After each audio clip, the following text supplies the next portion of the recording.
So one of the sad parts about breeding is that sometimes you will encounter situations like this. So Lola, she laid 6 eggs, and one baby hatched, as you can see in a previous video, and one wasn't able to come out of the egg.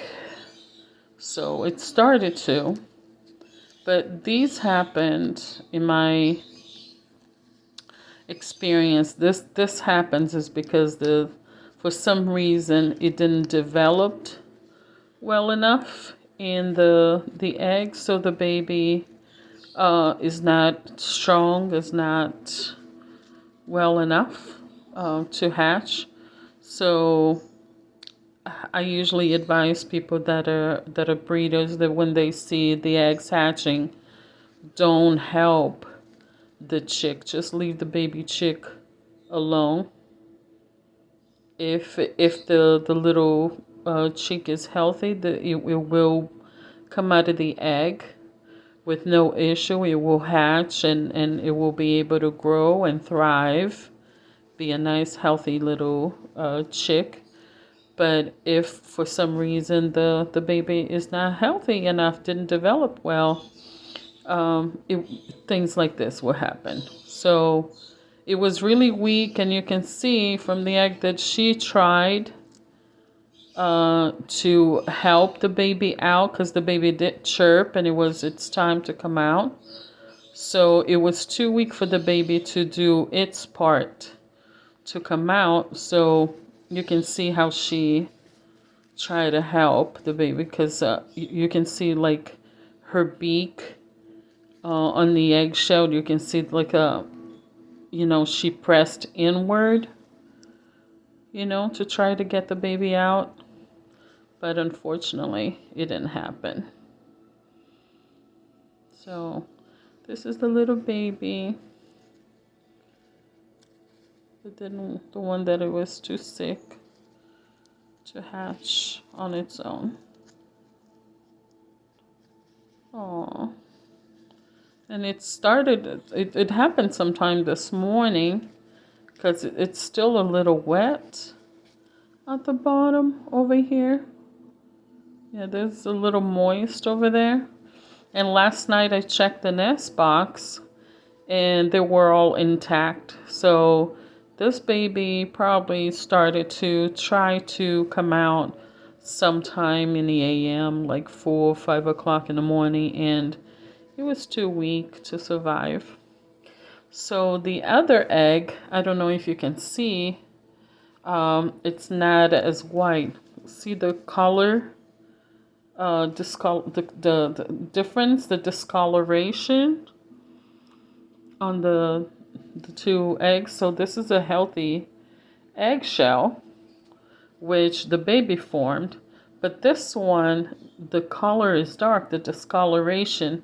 When you see that in the nest box, it means that the fetus started to develop, but at some point it stopped, and then it started to rot inside the egg.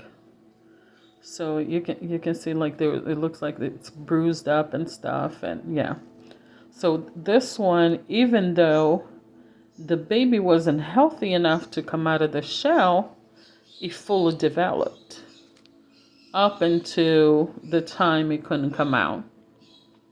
It was too weak to come out. So, but this one, it started to develop, and halfway point, I don't know when, it stopped, and then it just started to rot. It's gonna look gross, you guys. I'm not wearing any gloves because, I'll just wash my hands after this.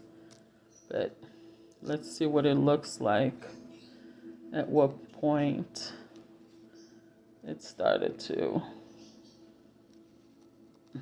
rot, or when it stopped to develop. Ew. Yeah, it's gross.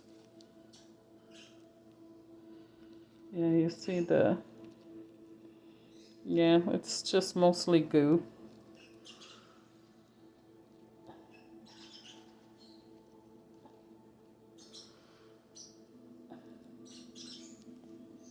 Yeah, it's just mostly goo.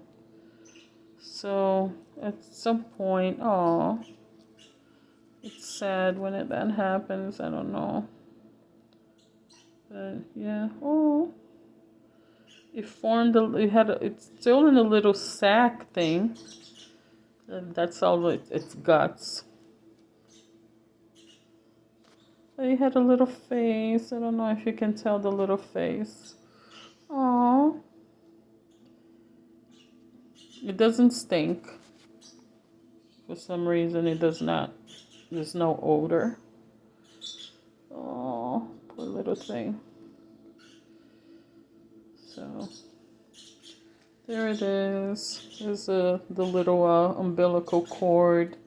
This part gets, it's stuck to the egg, getting all the nutrients from that little sac in the egg and stuff. But yeah, it's sad, right? But yeah, but nature has uh, an interesting way to, you know, to form. And so at first, when I first started breeding, this used to break my heart. It still makes me sad, when I see that the babies don't fully developed. But it doesn't, impact me the way that it used to when first, because first I used to cry so hard because I didn't understand. I was nuts, going crazy. Is it something I did? Is it something I didn't do? I should have been there to help, help the baby hatch and all that stuff. But then you stop and you think, okay, um, if it's healthy, if it's supposed to be, if it's meant to be, it will be. Because how come all the other eggs hatch without my assistance? And the babies that hatch without my assistance, with me, without, trying to, butt in the perfect creation, those babies that I don't attempt to help, they hatch and they thrive, they grow, they're beautiful, healthy babies, all that.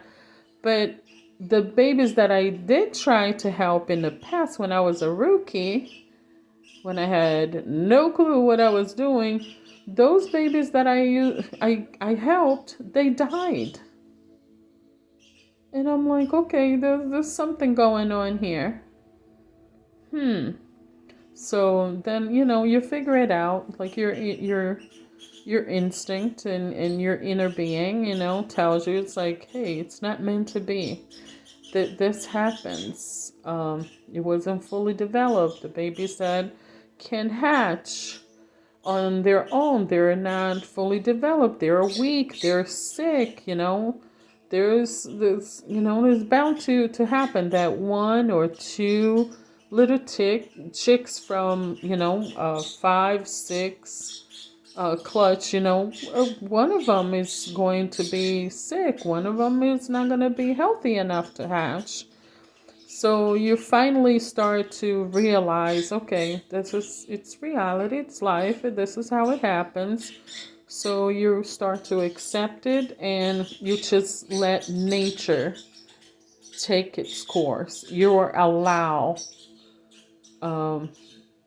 nature to take its course. You're allowed to try to intervene and try to stop for the inevitable to happen. So just be grateful and thankful, for the babies that do hatch. Those are healthy babies. Those are happy babies. Those are going to grow and thrive.